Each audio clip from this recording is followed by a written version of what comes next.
আজকে ছেলেরা তোমাদের চেহারা দেখলে বোঝা যায় বাপ, মাত্র বয়স 18 বছর, চেহারার মধ্যে রসকস নাই।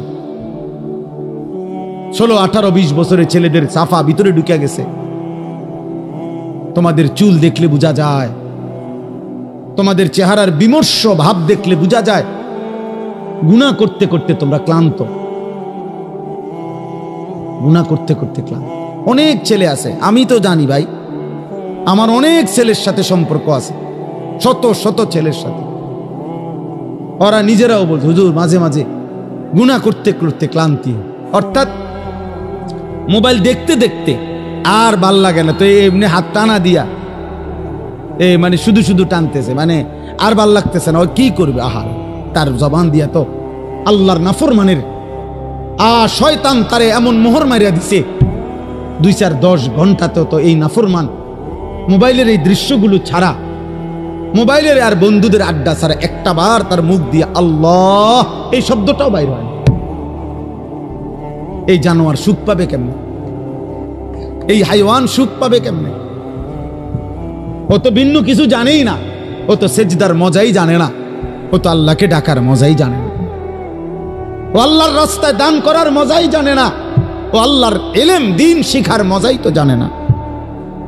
বড় পীর আব্দুল কাদের জিলানী রাহমাতুল্লাহ আলাইহি বলছেন, দুনিয়ার রাজা বাদশারা যদি জানতো আমি আব্দুল কাদের রাত গভীরে তাহাজ্জুদ নামাজে যখন সেজদা দেই, আমার এই কপালটা যেটুকু মাটির মধ্যে যখন লাগে সেজদাতে, উনি বলেন আমি তখন যেই মজা পাই, যেই সুখ পাই, যেই আনন্দ পাই, আল্লাহর কসম তিনি বলেন দুনিয়ার রাজা বাদশারা যদি যা টের পাইতো, তাহলে আমার থেকে বন্দুক ঠেকাইয়া ওই সুখ ছিনাইয়া নেওয়ার চেষ্টা করত।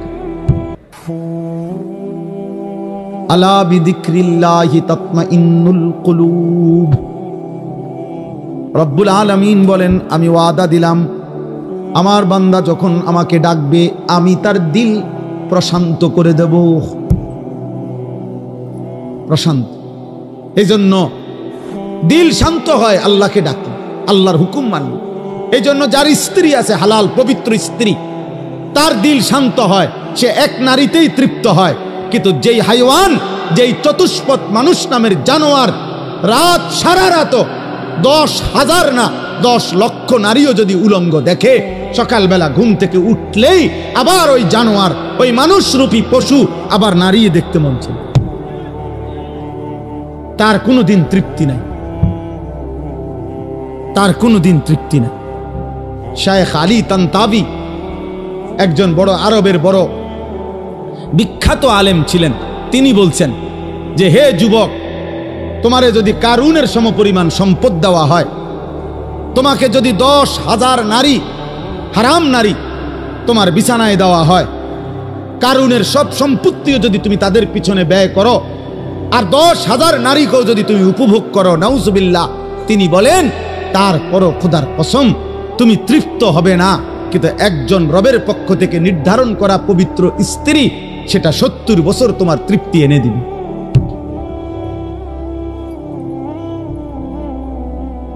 এই জন্য কোনো ছেলে যদি বুঝে থাকো, বুঝে থাকো, আল্লাহর দিকে ফেরো বাবা, আল্লাহর দিকে ফেরো। আমি বলছি তো, আমি একজনের আশাতেই বলি, একজন কেউ একজন বদলাবে, শুনবে এখানে, হয়তো বদলাবে আরেকখানে, এমনও হতে পারে।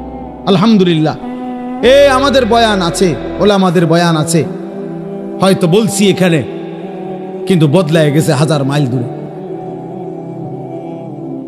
1000 মাইল। স্পেন থেকে যুবক ফোন দিয়া বলছে হুজুর, কানতে কানতে অঝোর ধারায়, যে হুজুর আপনার কথায় গুনাহ ছেড়ে দিলাম, জিন্দেগি বদলে। অথচ আমি কোন স্পেনে বয়ান করি নাই, করছি বাংলাদেশ, বদলে গেছে স্পেনে। বলেছি বাংলাদেশে, বদলে গেছে আমেরিকার মিশিগানে। আমেরিকার একটি গুরুত্বপূর্ণ অঞ্চল আছে মিশিগান, ওই জায়গার নাম। ওইখানের এক যুবক সেদিন মেসেজ দিছে যে হুজুর ছেড়ে দিলাম গুনাহ।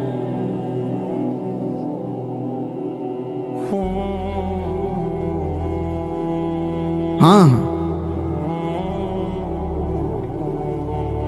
এজন্য প্রিয় ভাই, আল্লাহ তাআলা বলছে কুল্লিল মুমিনিনা ইয়াগুদ্দু মিন আবসারি, আরে মোমেন মাত্রই চোখ নামাবে। ইমানদার কেমনে ভিন নারী দেখে? ইমানদার কেমনে ভিন নারী দেখে?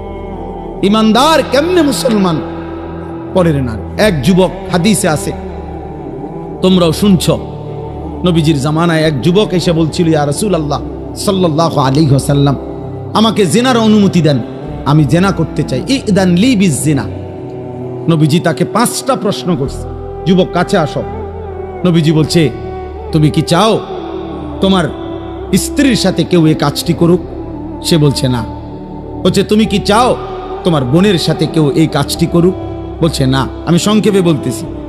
নবীজি বললেন, তুমি কি চাও তোমার মেয়ের সাথে কেউ এই কাজটি করুক? বলছে না। নবীজি বলছেন, তুমি কি চাও তোমার মায়ের সাথে কেউ এই কাজটি করুক? নবীজি বলছেন না। স্ত্রীর কথা না, মাকে বলছেন। এরপরে নবীজি বলছে, তুমি কি চাও তোমার ফুফুর সাথে এই কাজটি কেউ করুক? যুবক বলছেন না। নবীজি বলছে, তুমি কি চাও তোমার খালার সাথে কেউ এই জিনা করুক? যুবক বলছে, লা ওয়াল্লাহি জালানি আল্লাহু ফিদাআকা।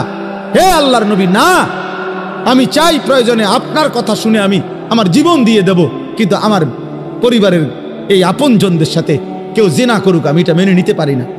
আল্লাহর নবী সাল্লাল্লাহু আলাইহি সাল্লাম বলেন, ওয়ালাল্লাযীনা ওয়ালান নাসু ইউহিব্বুনাহু লিবানাতিহিম লিআম্মাতিহিম লিখালাতিহিম লিউম্মাহাতিহিম লিআখাওয়াতিহিম।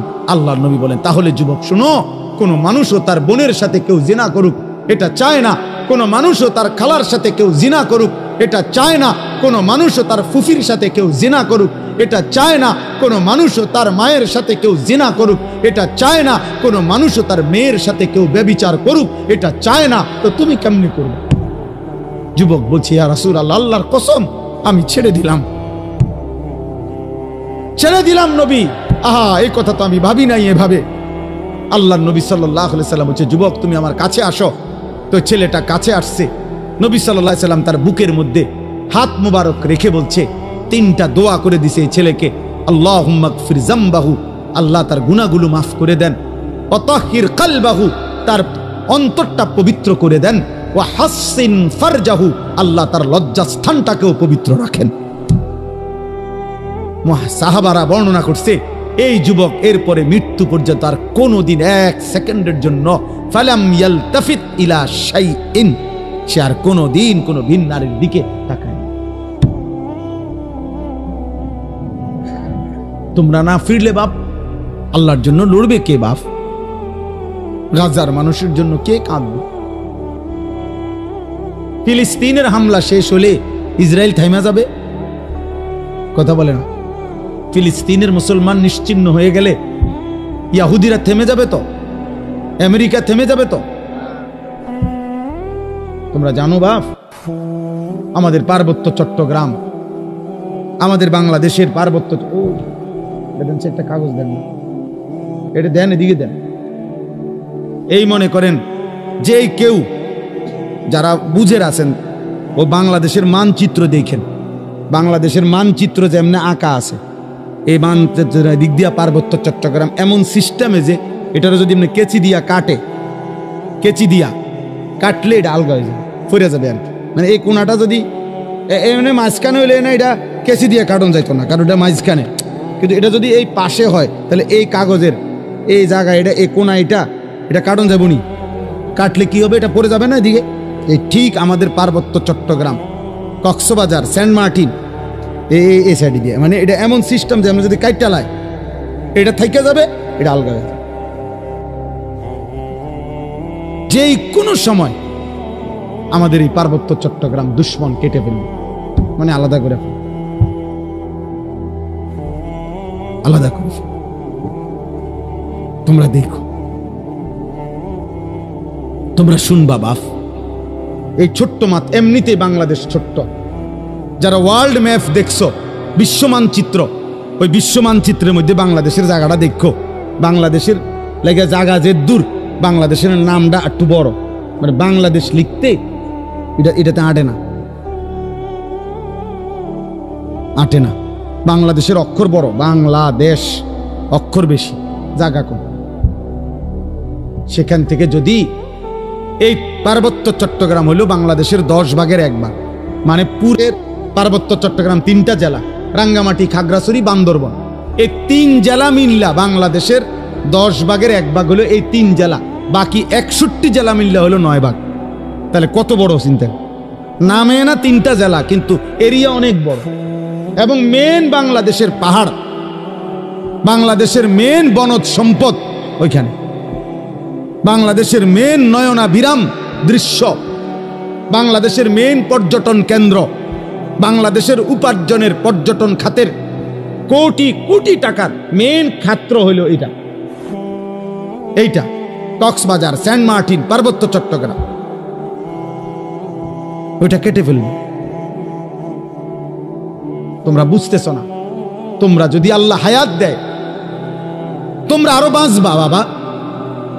আল্লাহ চাইলে তোমরা যাদের বয়স এখন 20 বছর, আল্লাহ হায়াত দিলে ইনশাআল্লাহ তুমি আরো 40 বছর বাঁচবা, আরো 60 বছর বাঁচতে পারো হয়তো। তো সেই পর্যন্ত যদি তোমার জন্মভূমি নিরাপদ না থাকে, তো তুমি কোন ভূমিতে থাকবে? মাতৃভূমি ছেড়ে দিবা কেমনে বাপ? কথায় কথায় কইলেই তো আর একটা এলাকা ছেড়ে দেওয়া যায় না। আমরা সবগুলো মানুষরা যদি বলে যে আমরা অন্য কোথাও চলে যান, আমরা কই যাব? ইন্ডিয়া। ইন্ডিয়া আমগরে আশ্রয় দিব? হ্যাঁ, ইন্ডিয়া আমাদেরকে জায়গা দিবে? কথা বলে না। তাইলে যারে দে অন্য তো দিছেই, আমগরে দিবে। আপন জনরে তো জায়গা দিছেই, তো আমগরে আর দিবে কেমনে? আমগরে দিবে কেমনে আর? হ্যাঁ, আমরা বলবে খেদাই দিলা তোমরা, কখন তুম করে জায়গা দিমু? আহা, তাইলে আমাদের জন্য বঙ্গোপসাগর ছাড়া আর কোন জায়গা?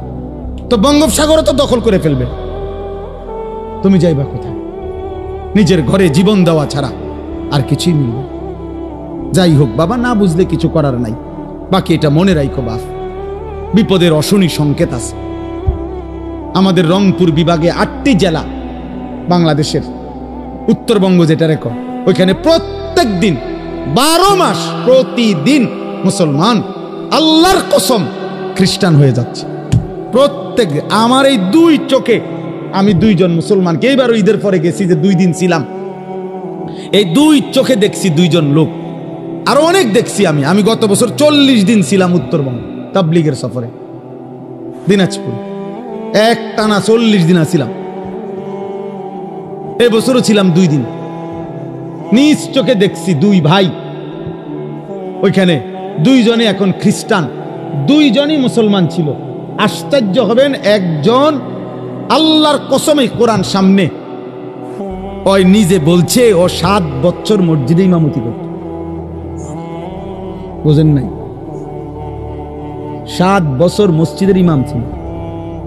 এমন মুসলমান, সে খ্রিস্টান হয়েছে, সে খ্রিস্ট ধর্ম প্রচার। এখন তো বুঝতেছ না আব্বা, মনে করছে এই চুলের ফ্যাশন এটাই জীবনের সবকিছু। একটা মেয়ের সাথে কথা বলতে পারতেছ, অথবা কোনো মেয়ের ছবি দেখে দেখে সময় কাটাচ্ছ, তুমি মনে করছে এটাই জীবনের। না বাপ, এটা জীবনের শেষ কথা। 12 কিলোমিটার পায়ে হাঁটাও, 12 কিলোমিটার পায়ে হেঁটেও গাজার বাচ্চা একটা রুটি খুঁজে পায় না, একটা রুটি খুঁজে পায় না। একটা রুটির জন্য কোনো কোনো বাচ্চা 12 কিলোমিটার পায়ে হাঁটা গেছে। আল্লাহর কসম, পত্রিকার চোখ নামাও, চোখ, নজর হেফাজত করো, নজর হেফাজত করো।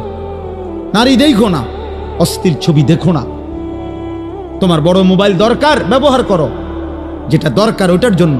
তোমার মাদ্রাসার কাজ, তোমার স্কুলের পড়ালেখার কোনো কাজে, ব্যবসার কোনো কাজে, চাকরির কোনো কাজে, ঠিক আছে ভাই, যেটুকু দরকার ওইটুকু ব্যবহার করো। কিন্তু সারা দিন রাত 24 ঘন্টা মোবাইলটারে বুকের সাথে রাখা, জীবনের সাথে বেঁধে ফেলা, এটা তো ভাইয়া ভালো করবে না। আমরা চেষ্টা করলাম বুঝাইতে, রাত গভীরে আমি বললাম, ইয়াগুদ্দু মিন আবসারিহিম, আল্লাহর ওয়াদা, ইন্নাল্লাযীনা ইউহিব্বুনা আন তাশিআল ফাহিশাতু ফিল্লাযীনা আমানু লাহুম আযাবুন আলীমুন ফিদ দুনিয়া ওয়াল আখিরাহ। নওজোয়ান শোনো এই কোরআনের আয়াত। আল্লাহ বলছে, যাদের দ্বারা সমাজে অশ্লীলতা ছড়িয়ে পড়ে, বেহায়াপনা ছড়িয়ে পড়ে, আমি তাদেরকে দুনিয়াতেও কঠিন শাস্তি দেব, আখিরাতেও কঠিন শাস্তি দেব। ফিদ দুনিয়া ওয়াল আখিরা। কোরআন শরীফের আয়াত। আল্লাহ ওয়াদা দিছে এখানে, আল খাবিসাতু লিল খাবিসিন ওয়াল খাবিসুনা লিল খাবিসাত। এই যুবক শোনো, আল্লাহ বলছে যেই যুবকের চরিত্রহীন, যেই যুবক নারী, ছবি, অশ্লীল, জিনা, ব্যভিচার, নিজের হাতকে নিজের লজ্জাস্থানে নাপাক কাজে ব্যবহার করছে, এই অসভ্য দুশ্চরিত্র লম্পট, আল্লাহ ওয়াদা দিছে নাফরমান, মনে রাখিস তোর বউও মিলবে এমন খবিস। এই যে কোরআন শরীফ আল্লাহর ওয়াদা, আল্লাহ বলছে খবিস, তোর বিবিও হবে খবিস। তুই তখন বুঝবি, তোর বেডি যখন আরেক বেড়ার লগে চলবো তখন বুঝবা, তখন বুঝবা দুনিয়া কা অন্ত মানুষের বেডি চাও, টের পাও না।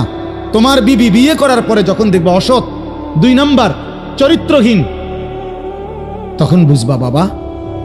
কোন স্বামী যদি শোনে 12 বছর পরেও আমার স্ত্রী পরকীয়ায় আসক্ত, অন্য পুরুষের লগে আসক্ত, ওই স্বামীর তখন আর দুনিয়ায় কিছুই থাকে না। 1000 কোটি টাকাও তখন কিছু হয় না, তার জীবনটাই তখন জাহান্নামের টুকরা হয়ে যায়। আমি একজন না, আমি এমন শত শত মানুষ জানি। কত মানুষ আমাদের কাছে 400 কোটি টাকার মালিক, বেটা 400 কোটি টাকার মালিক, এমন ভদ্রলোকের চোখের কান্না আমি দেখছি।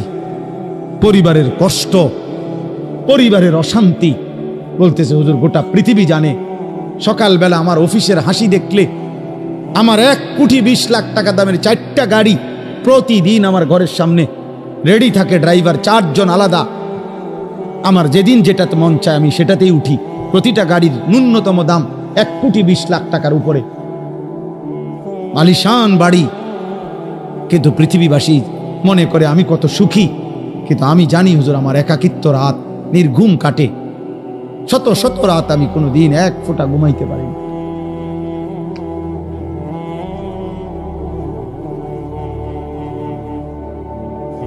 আমার যুবক ভাই কষ্ট পাইবা, মরলে তো কষ্ট পাইবাই, দুনিয়া তো কষ্ট পাই, দুকে দুকে মরে যাবা, দুকে দুকে। একদিন যখন দেখবা সময়ে প্রয়োজনে যৌবনের ক্ষমতা নাই, নারী দেখতে দেখতে, অশ্লীল দৃশ্য দেখতে দেখতে, বীর্যপাত হতে হতে শরীর নষ্ট হয়ে গেছে, একদিন বুঝবা যৌবনের কত দাম, শরীর স্বাস্থ্যের কত দাম, একদিন বুঝবা। যখন হার্বাল কোম্পানির ওষুধে ওষুধে ঘুরবা, কবিরাজি আর বনাজি ওষুধে ঘুরবা, তখন বুঝবা। হ্যাঁ হ্যাঁ, আমি সাফ সাফ বললাম। আল্লাহ বলছে ইয়াহফাজু ফুরুজাহুম, আমার বান্দা লজ্জাস্থান হেফাজত করো, লজ্জাস্থান হেফাজত করো। তুমি মুমিন, তুমি জিনা করো না, তুমি ব্যভিচার করো না, তুমি নিজের হাত নিজের লজ্জাস্থানে নাপাক ব্যবহার করো না, তুমি পুরুষে পুরুষে অপকর্ম করো না, তুমি মেয়ে মেয়ে নারী নারী অপকর্ম করো না, কোন রকমের বেহায়াপনা না চোখ দিয়া করবা, না লজ্জাস্থান দিয়ে করবা। আল্লাহ বলেন যালিকা আজকা লাহুম। এই এবার শেষ কথা হলো, আল্লাহ বলেন বান্দা আমি ওয়াদা দিলাম, চোখ যদি গুনাহ থেকে বাঁচাও, লজ্জাস্থান যদি বাঁচাও, এই 2 জিনিস বাঁচাইলে আমি আল্লাহ ওয়াদা দিলাম, আমি আল্লাহ তোমার অন্তরটা পুরাটা 100 পবিত্র করে দেব। যালিকা আজকা লাহুম, আজকা মানে সর্বাধিক পবিত্র করে দেব, 100 ভাগ দিল সাফ করে দেব, কলিজাটা পবিত্র করে দেব, কালবটা পবিত্র করে দেব, অন্তরটা আলোকিত করব। বসে থাকবা জমিনে, তাকাইলে চোখ বন্ধ করলে দেখবা আর সাজিমে, আর সাজিমে মান তারাকাহা মাখাফাতি আবদালতুহু ঈমানান ইয়াজিদু হালাওয়াতাহু ফি কলবি। আল্লাহ বলেন হাদিসে কুদসিতে, আমার যে বান্দা আমি আল্লাহর ভয়ে চোখ নামালো ভিন নারী থেকে, হারাম ছবি থেকে, আল্লাহ বলেন সাথে সাথে আমি আল্লাহ আমার ওই বান্দার দিলের মধ্যে ঈমানের স্বাদ, ঈমানের মজা, এমন ঈমান এমন নূর আমি দেব, আমার বান্দা তৎক্ষণাৎ ঈমানের মজা পাইতে থাকবে। জন্য আল্লাহর নবী বলেন হে আলী, নবীর সাহাবী আলীকে বলছে, নবীর জামাতা ফাতেমার স্বামী, আল্লাহর নবী বলেন আলী লা তুতবিইন নাযরাতান নাযরা, কোনো নারীর প্রতি যদি হঠাৎ নজর পড়ে যায় তাইলে দ্বিতীয়বার আর ওই নজর ফিরাইও না, আর তাকাইও না, প্রথমবারেই চোখ নামিয়ে ফেলো। ফাইন্না লাকাল উলা ওয়ালাইসাত লাকাল আখিরা। প্রথমবারের হঠাৎ নজর মাফ, কিন্তু দ্বিতীয়বার ফিরে চাইলে এইটা আর মাফ হবে না, এটা আর মাফ হবে না। হযরত জারীর ইবনে আব্দুল্লাহ বাজালি রাদিয়াল্লাহু তাআলা আনহু বলছেন, ইয়া রাসূলুল্লাহ, আমি যদি হঠাৎ কোনো নারীর প্রতি আমার নজর পড়ে যায় আমি কি করব? নবী বলেন, ইসরিফ বাসারাকা, সাথে সাথে চোখ ফিরিয়ে নাও। আল্লাহ আমাদেরকে তৌফিক দান করেন। ইন্নাল্লাহা খাবীরুম বিমা ইয়াসনাউন। এই শেষ কথাটা শোনো ভাই, আল্লাহ বলছে বান্দা, ইয়াসনাউন অর্থ হইল যত কৌশলে, যত গোপনে, যত একাকিত্বে, যত বুদ্ধি খাটাইয়া, যত সালাকি কইরা, তুমি যতভাবেই তুমি গোপন গুনাহ করো না কেন, রাতে অন্ধকারে লাইট নিবাইয়া, সিটকারি লাগাইয়া, দরজা বন্ধ কইরা, রাতের 2টা ইয়ারফোন লাগাইয়া, শব্দ ছাড়া তুমি যত বুদ্ধি খাটাইয়াই নারী দেখো, ছবি দেখো, উলঙ্গ দৃশ্য দেখো, হারাম সম্পর্ক করো, খোদার কসম আল্লাহ বলে আমি খবর রাখি, আমি জানি, আমি জানি, আমি দেখি, আমি শুনি, আমি বুঝি। ইন্নাল্লাহা খাবীরুম বিমা ইয়াসনাউন। এজন্য বাপ একটা একটা ভাই, এ শেষ যে কয়জন মানুষ টিকলেন, আমি প্রথমেই অনুমতি দিছি, কোনো অসুবিধা নাই। যে কয়জন আস্তে আস্তে ওরা বুঝছে যে হ্যাঁ এনে কিচ্ছা হইতো না, কোনো সমস্যা নাই, এই তো ভোট না, আমি যে ভোট চাইতে আইছি যে সবার ভোট দরকার না, ভোট দরকার নাই, আমার কোনো মার্কা নাই, আখিরাতের আশায় আসছি, আখিরাতের আশা। অতএব আমরা প্রত্যেক ইনশাআল্লাহ গুনাহ ছাড়ব। বলেন ইনশাআল্লাহ, বলেন ইনশাআল্লাহ, বলেন ইনশাআল্লাহ। একটা একটা গুনাহ ছেড়ে দেওয়া হচ্ছে, একটা একটা। দ্বীনকে ভালোবাসেন, আল্লাহকে ভালোবাসেন, নামাজকে ভালোবাসেন, মাদ্রাসাকে ভালোবাসেন, মাদ্রাসাকে ভালোবাসেন, আল্লাহর কোরআনকে ভালোবাসেন, ছেলেকে দ্বীন শিখতে দেন, মেয়েকে দ্বীন শিখতে দেন। এতটুকু তো কমপক্ষে হবে, আখলাক শিখবে, হালাল হারাম শিখবে, আখিরাতের কিছুটা হলো ভয় আসবে, একদিন হয়তো গুনাহ ছেড়ে দিয়ে নেককার হয়ে যাবে। এলেম কখনো ঠকায় না, কোরআন সুন্নাহর এলেম মানুষকে কখনোই ঠকায় না। শয়তানের ওয়াসওয়াসায় যদি কখনো এলেমওয়ালারও কোরআন সুন্নাহর এলেম আছে, কিন্তু তার দ্বারাও যদি কখনো কোনো গুনাহ হয়ে যায়, আল্লাহর দয়ায় আজ নয় কাল কোরআন সুন্নাহর এই এলেমের আলো তারে ধীরে ধীরে অচিরেই একদিন গুনাহ থেকে ফিরায় দেয়। এই জন্য মূর্খ থাকা অভিশাপ। কোরআন সুন্নাহ জানেই না, ও ফিরবে কোথা থেকে? অত পাক নাফাকের মাসলাই জানে না, তে এটার গুরুত্ব বুঝবে কি? অত পবিত্রতার গুরুত্বই বোঝে না। এই জন্য না আমাদের ছেলে পেলেরা পেশাব করে পানি নেয় না, অত জানেই না এটার মানে কি। অত প্রস্রাব করে ঢিলা কুলুকের গুরুত্বটাই জানে না, অত কোনোদিন জানেই নাই, ও শুনেই নাই। ও মনে করছে আমার আচরণ হবে কুত্তার আচরণ, কারণ আমি কত দেখলাম কুত্তা মুত্তা ফানি লয় না, তাহলে আমি কেন মুত্তা ফানি লমু? হ্যাঁ বলেন, সোজা হিসাব। ও মা, রাগ হইলে আপনি পানি লন,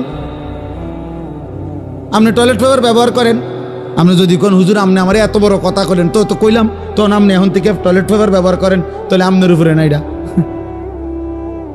কথা বলে না। কাজেই সোজা হিসাব, সোজা হিসাব। আমি তো প্রায় বলি, বেটা তুমি যদি বিবেক থাকে, একটা ছেলে মনে রাখো বাবা, তুমি নিজের চোখে দেখো যে মসজিদে যখন 5 ওয়াক্ত নামাজের আজান হয়, তুমি নিজে কালকে দেখো আজান যখন হয় তখন কুত্তা খেউ খেউ কইরা ওই জায়গার থেকে সরে যায়, কুত্তা ঘেউ ঘেউ করে সরে যায় ওই জায়গার থেকে, আর ইমানদার মোমেন সে মসজিদের দিকে ঢোকে নামাজ আদায় করতে। তাইলে যেই মুসলমানের পরিচয় দিয়ে, এই বেটা আজান হইলে তুমি যখন সরে যাও নামাজ থেকে, চলে যাও অন্য দিকে, আর ইমানদার ঢোকে মসজিদে, তো তোমার এই আচরণ মসজিদে ঢুকছে যেই মোমেন মুসলমান তার মতো না ওই ঘেউ ঘেউ করি না কুত্তার মতো, তুমি মিলাই দেখো। যদি মানুষ হয়ে থাকো, যদি মুসলমান মার দুধ খাইয়া থাকো, তো ভাইবা দেখো তুমি এটা কি করছো। তুমি কি করছো তুমি দেখো।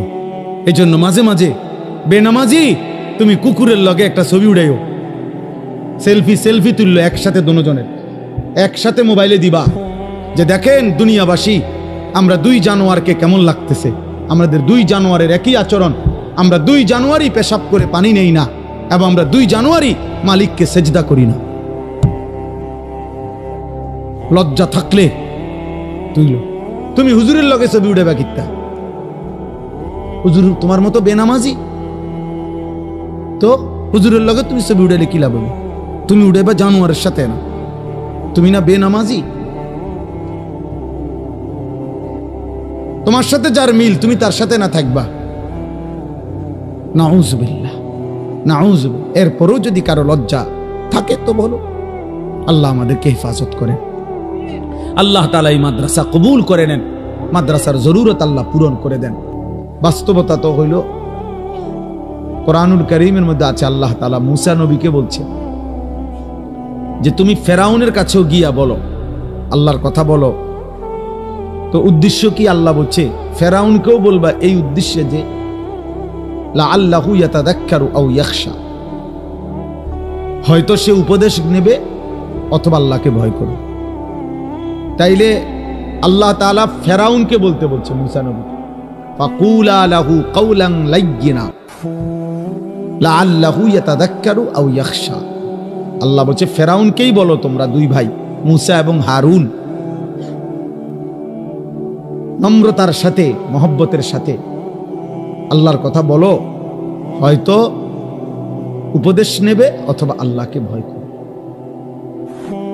তাহলে ফেরাউনের কাছে পর্যন্ত মাকসাদ এটা ছিল যে উপদেশ নেবে, সেখানে আমরা মুসলমান, তাহলে আমাদের যে কোনো উদ্দেশ্য হবে না, একটা কিছু তো হওয়া উচিত, লক্ষ্য উদ্দেশ্য। তোমরা কিছু ছেলে হুড় করে আসলা, বসলা, আবার আগের মতো চলে গেলা, কেউ মানুষের ছবি তুললা, কেউ আমাগো ছবি তুললা, কেউ এই হাঁটা চলা হই হুল্লোড় তুললা, তো কি হবে ভাই? এরপরে আবার আমি আজকেও একজনকে জিজ্ঞাসা করছি, আপনি যে ছবি উঠেছেন ওটা কই? হুজুর ডিলিট করে দিছি। তো তাহলে এটা আবার এই নিজে উঠায় আবার নিজেই এটারে মুছালায়, তাহলে এই পাগলামির কোনো অর্থ আছে না? এটা কি একটা কোনো কাজ হইতে পারে? এই জন্য ভাই আসলে ছেলেরা বাবা বুঝতে শেখো, কমপক্ষে আমি যা করছি কেন করতেছি, এটা এর কোনো দুনিয়াবি বা আখিরাতের কোনো ফায়দা আছে কিনা, এতটুকু যদি আমার বিবেকে না থাকে তা আমি আর মানুষ। তাহলে তোমাদের মনে করো ইনসাফের সাথে যে আখিরাত বাদ দাও, দিন রাত মোবাইলের এই ছবি তোলার দ্বারা দুনিয়াবি কোনো ফায়দা আছে কিনা তুমি চিন্তা করো। দুনিয়াবিও তো কোনো ফায়দা নাই। তাফসীরের মধ্যে আছে যেই কাজের দুনিয়া আখিরাত কোথাও কোনো ফায়দাই নাই, ওটারে লাগভ বলে, লাগভ, অনর্থক কাজ, বেহুদা কাজ। আর আল্লাহ বলছে মুমিন বেহুদা কাজ করে না। ওয়াল্লাযীনা হুম আনিল লাগযি মুরিদুন, আল্লাহ বলেন আমার মুমিন বান্দা বেহুদা কাজ থেকে নিজেকে বিরত রাখে, বেহুদা কথা, বেহুদা কাজ। তোমরা ছেলেরা, তোমরা বউ যারা দাঁড়ায় আছো, বসো বসো ভাই বসো, যতক্ষণ শুনলে এতক্ষণ বসেই শোনো, আবার চলে যাইতে চাইলে কোনো অসুবিধা নাই, কেউই তো আর থাকার জন্য আসে নাই, সবাই আমরা চলে যাব। এই ঘন্টা খানিকের ভিতরে সব আয়োজনই শেষ হয়ে যাবে, সবাই যার যার ঘরেই আমরা ফিরে যাব, আবার একদিন দুনিয়া থেকেই চলে যাব। এই সহজ হিসাব। আমি প্রায় সময় অনেক দিন আমার জীবনে আমি এই প্যান্ডেল যখন ভাঙ্গে, মানে মাহফিলের শেষে তো আমি খানা খাই, তো অনেকক্ষণ পরে অনেক সময় বাইরই, তখন দেখি যে মাইকওয়ালারা মাইক খুলে ফেলতেছে, এই প্যান্ডেলের এক সাইড খুলতেছে, একদম নীরব হয়ে থাকে। আমার খুব মনে পড়ে যে হায়, গত কিছুক্ষণ আগেও এখানে কি কোলাহল ছিল, আর এখন সব স্তব্ধ। ঠিক দোস্ত, এই পৃথিবী একদিন এমন স্তব্ধ হয়ে যায়, সত্যি সত্যি। আল্লাহ তাআলা বলেন ইযা সামাউন ফাতারাত, এই বিস্তীর্ণ আসমান আমি আল্লাহ তাআলা ভেঙ্গে চুরচুর করে ফেলব, কাচের মতো ভাঙতে থাকে। ওয়া ইদাল কাওয়াকিবুন তাসারাত, এই কোটি কোটি তারকারাজি খসে খসে পড়বে। ওয়া ইদাল বিহারু ফুজ্জিরাত, পৃথিবীর সব সাগর নদীর সব পানিগুলো উত্তপ্ত হয়ে টকবক করতে করতে উতরাইতে উতরাইতে বাষ্পের মতো উড়ে যাবে, পানি শূন্য হয়ে যাবে। আল্লাহ তাআলা বলেন। এই জন্য আসলে আমরা সবাই, যে বসে আছে সেও আসলে চলতেছে, যে ঘুমে আছে সেও আসলে চলতেছে। বাস্তবতা হলে আমরা সবাই প্রতি ঘন্টা পার হচ্ছে, সেকেন্ড পার হইতেছে, আমি কবরের দিকেই যাচ্ছি, যদিও আমি ঘুমে। কারণ ঘুমের কারণে তো আমি সময়কে থামাইতে পারি না, ঘুমের কারণে তো আমি সময়কে আটকায় রাখতে পারি না। আমি ঘুমাইছিলাম যেই ঘন্টায়, ঘুম থেকে উঠে দেখি আমার উপর দিয়া 6 ঘন্টা পার হয়ে গেছে। ধরে নেন ঘুমাইবার সময় আমার ছিল অন্ধকার, ঘুম থেকে উঠে দেখি আমি পৃথিবী আলোকিত হয়ে আছে। তাইলে আমরা মূলত ঘুমে থাকি আর সোজা থাকি, বসে থাকি, আমরা আসলে চলতেছি।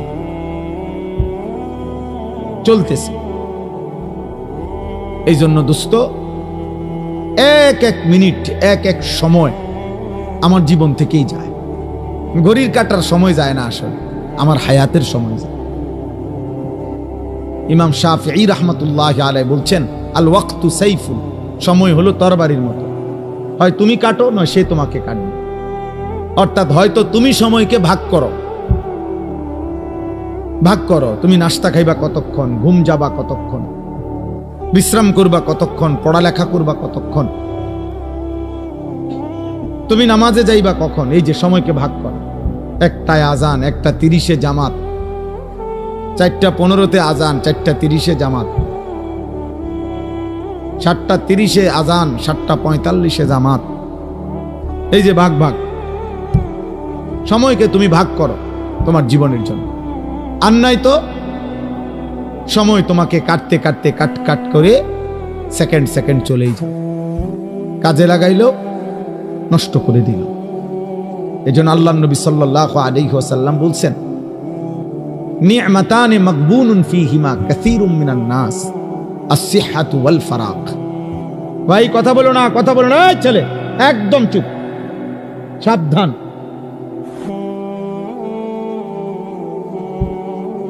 একদম চুপ করো, তোমার কথা বাকি থাকলে উঠে চলে যাও, আমার কোনো আপত্তি নেই। খামখেয়ালি মানুষ আমি দেখতে পারি না, কোনো সমস্যা নাই আমার, যে চলে যাওয়ার কোনো অসুবিধা নেই। আমি তো এটা নির্বাচনী কোনো জনসভা না, আমি কোনো ভোটার প্রার্থী না, আমার কোনো মার্কা নাই। তাইলে আমি একজনের জন্য আল্লাহর কথা যে পরিমাণ গুরুত্ব, 1 লক্ষের জন্য একই গুরুত্ব, বুঝেন নাই? সোজা হিসাব। কোন গাফেলকে 1000 বছর যেই কলস উল্টাইয়া রাখছে, যেই জগ উল্টাইয়া রাখছে, যেই গ্লাস উল্টানো, ওইটার মধ্যে আটলান্টিক মহাসাগরের পানি ঢাললেও ওই গ্লাস পুড়বে না। কোনো পানির সমস্যা না, গ্লাসের সমস্যা।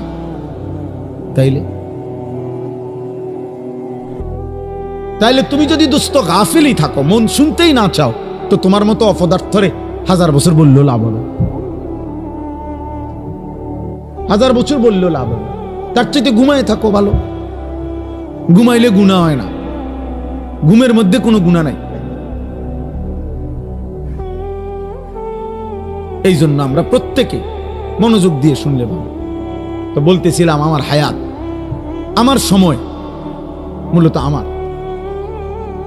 আমার যায়। ইনলাম তাকতাহু কাতাআকা, হয় তুমি কাটো নয় সময় তোমাকে কাটবে, তোমার উপর দিয়ে বয়েই যাবে, কাজে লাগাইলো কাজে না লাগাইলো।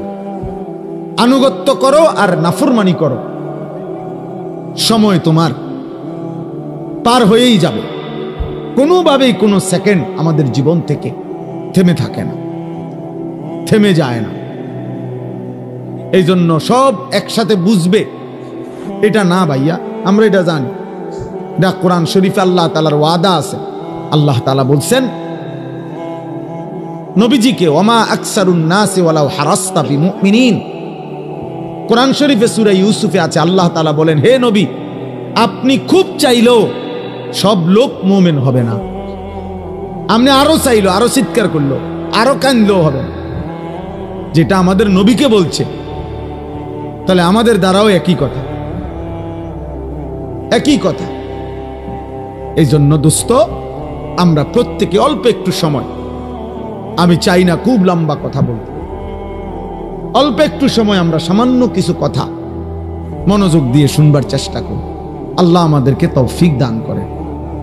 ছেলেদেরকে বলি, বাপ, তোমরা একটা জীবন, একটা মানুষ, সারা দিন সারা রাত হাসি ঠাট্টা খেলতামাশায় কাটাইয়া দেওয়া, সারা দিনে একবারও নিজের কোনো দায়িত্ব কর্তব্য মনে না পড়া, এটা ঠিক না বাবা, এটা উচিত না আসলে। বাপ, একজন মানুষ সারাক্ষণ গাফিল থাকে না, সারা দিনে আমার কোনো কাজ নাই, এটা কোনো সুস্থ স্বাভাবিক মানুষ হইতে পারে। লাকাদ খালাকনাল ইনসানা ফি কাবাদ। আল্লাহ কসম করে বলছে, আমি মানুষকে সৃষ্টি করেছি পরিশ্রম নির্ভর, অর্থাৎ মানুষের সত্তার মধ্যে আল্লাহ তাআলা বলছে, মানুষের সৃষ্টির মধ্যে আমি পরিশ্রম করার যোগ্যতা, মানসিকতা আমি সৃষ্টিগতভাবে দিয়ে দিয়েছি। মানুষ মাত্রই মেহনত করবে। এজন্য যে মানুষ কোনো কাজই করে না, শুধু শুধু ঘুরে বেড়ায়, সে সুস্থ স্বাভাবিক কোনো মানুষের কাতারেই পড়ে না, ওর কোনো মানুষের কাতারেই পড়ে না, মানুষের কোনো কাতারেই পড়ে। মানুষ মাত্রই মেহনত করবে, পরিশ্রম করবে। কোরআনুল কারীমের মধ্যে আছে, আল্লাহ তাআলা বলছে শুক্রবার দিন, জুম্মার দিন, আল্লাহ বলছে ওই দিনও ছুটি নেই। আল্লাহ বলছে, হে আমার মোমেন বান্দা, জুমার আজান হলো, বেচা কিনা বন্ধ করো, এখন মসজিদে আসো। আবার আজান, নামাজ শেষ, আবার ছুটে পড়ো, আবার জমিনে ছড়িয়ে পড়ো, রিজিক তালাশ করো। ফাইজা কুদিয়াতিস সালাতু ফান্তাশিরু ফিল আরদ ওয়াবতাগু মিন ফাদলিল্লাহ। তাহলে আল্লাহ তাআলা শুক্রবারও বেকার থাকতে বলেন, বেকার থাকতে বলেন। এজন্য সাহাবায়ে কেরাম, হাদিসে স্পষ্ট আছে, সাহাবায়ে কেরাম দিনের বেলা, এরকম বহু সাহাবী নিজেদের ক্ষেত খামারে, ফলের বাগানে, আঙ্গুরের বাগানে, খেজুরের বাগানে ওনারা কাজ করতেন, আর সন্ধ্যাবেলা আল্লাহ রাসূল সাল্লাল্লাহু আলাইহি সাল্লামের কাছে এসে কোরআন শিখতেন, দিন শিখতেন, দিন শিখ। এভাবে ওনারা সময়টা ভাগ করে নিয়েছেন। আবার এমনও ছিল কোন কোন সাহাবী নবী সাল্লাল্লাহু আলাইহি সাল্লামের দুইজনে ভাগাভাগি করে নিছে, অর্থাৎ দুজনে কথা বলে নিছে যে একদিন আমগো দুইজনের খেতে আমি একা কাজ করবো, আমনে নবীজির দরবারে থাকবেন, নবীর থেকে সব শিখবেন, রাত্রে আমারা এসে শোনাবেন। আর আরেকদিন আমি থাকবো নবীজির দরবারে, আমনে আমগো দুজনের খেতে কাজ করবে। এইভাবেও সাহাবায়ে কেরাম একদিকে সংসারও করছে, বাজার ব্যবসাও করছে, আরেকদিকে দিনও শিখছে, আখিরাতও শিখছে, ইবাদতও শিখছে। সব সাহাবী, এই বয়স্ক সাহাবী, বুড়া সাহাবী দিন শিখছে। বাপ, আমাগো 60 বছরের বুড়া মিয়া এক কথা উত্তর দিয়ে দিছে, বয়স হয়ে গেছে, ওনার ইতান কইয়া লাভ নাই, কোরআন শরীফ অশুদ্ধ, সূরা কেরাত অশুদ্ধ, থাক, আর কি করার আছে, যা আছে তাই কোন রকম আল্লাহ আল্লাহ কইরা কবরে যাইতে লইছে। আহারে, এক বুজুর্গ বলছিল, আমি কিতাবে পড়ছি যে হে আল্লাহর বান্দা, দুনিয়া থেকে কোন রকম, তো বারবার বলতে পারছো একটা কথা, যে যদি কোন রকমে কবরে যাইগা, মানুষ বিরক্ত হইয়াও বলে যদি মরে যাইতাম, মানুষ দুঃখ কষ্ট অনেক সময় বলে যদি মরে যাইতাম, মহিলারা অস্থির হইয়া, মহিলারা বেশি বলে এতে মরে গেলে ভালো আসিল। তো ওই আল্লাহর ওলি বলছে, হে বাবা, হে আল্লাহর বান্দা, এখন তো দুনিয়ার পেরেশানির থেকে বললা কবরে গেলে ভালো হইতো, কিন্তু কবরে গিয়ে যখন আযাব শুরু হবে তখন কি বলবা? এবার কোথায় গেলে ভালো হইতো? এখন তো দুনিয়ার থেকে বললা এটা, তখন কি বলবা? তখন কি বলেন? আহা, কোরআনুল কারীমের মধ্যে আছে, নাফরমান বারবার দুনিয়ায় ফেরত আসতে চাইবে, আল্লাহ বলবে কাল্লা, না না, কখনোই না রে বান্দা, কখনোই না, কখনোই না। এজন্য ছেলেরা, বাপ তুমি তোমার জন্য কমপক্ষে, আমি সারাদিন এটা বলি, প্রত্যেক দিন সারা বছর চিল্লাই, আমার কথা হইল এদূর কমপক্ষে যে ভাই তুমি তোমার কথা ভাবো। ছেলেটা, তুমি তো সুস্থ মানুষ, 16 বছর 18 বছর 20 বছর, শরীরে একটা রোগ ব্যাধি নাই। আমার কোমরে এখানে সারাক্ষণ ব্যথা করে, সারাক্ষণ, ফুল টাইম। আমি চশমা খুলে ফেললে ছোট লেখা দেখি না। প্রতিদিন রাতে ঘুমের আগে গলার জন্য ওষুধ খাই, 4টা ট্যাবলেট খাই প্রত্যেক দিন, খোদার 12 মাস প্রতিদিন। তাইলে ভাইয়া 40 বছর পরে এখন তো দুর্বল আমরা, কিন্তু তুমি তো আলহামদুলিল্লাহ শক্ত সামর্থ্যবান। তুমি কেন নামাজ পড়ো না? তুমি কেন আল্লাহ চেনো না? তাহলে তুমি কষ্ট, ক্লান্তি, দুর্বল সময়ে কেমনে ইবাদত করবে? তখন হয়তো মন চাইবে, কিন্তু শরীরে তো কুলাবে না, তখন তো শরীরে কুলাবে না। আল্লাহ নবী সাল্লাল্লাহু আলাইহি ওয়াসাল্লাম বলছেন, এটাই বলতেছিলাম যে 2টি নিয়ামত মানুষের এমন, যা থাকাকালীন মানুষ ধোঁকা খায়, কদর করে না। এক, আসিহাতু, সুস্থতা। সুস্থতা যতক্ষণ থাকে মানুষ কদর করে না, কদর করে। 2, আল ফারাগু, অবসর। যখন হাতে সময় আছে তখন বন্দিগি করেন, বন্দিগি করে। এই জন্য ভাই, বাবা, মা, বোন, আমি আপনি প্রত্যেকের এটা ভাবা উচিত। তু আগার মেরা নিহি বানতা না বান